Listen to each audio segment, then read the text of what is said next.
Avui us porto 3 llibres molt diferents, però tots 3 escrits per homes. Un és L'ordre del dia, de l'Éric Bouillard. És un llibre publicat per 62,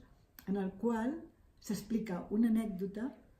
que passa en un sopar i que és veritat que a partir d'aquest sopar coneixem d'altres històries també, però que ens expliquen l'inici de la Segona Guerra Mundial, vist amb uns ulls diferents del com sempre s'ha vist.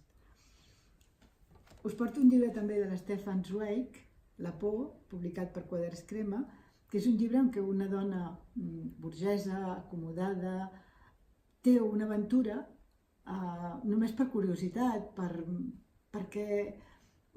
ganes de sentir una mica de pessigolleig, tot i que no té cap necessitat amorosa ni sexual. I això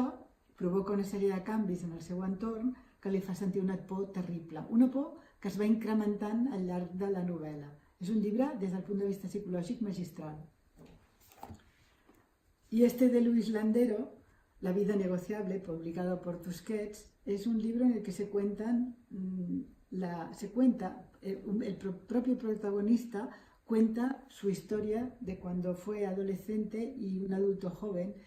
y de cómo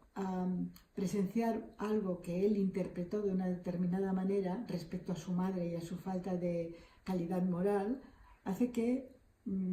su forma de vivir y su forma de ser cambien notablemente, y cómo todo eso ha influido en su vida.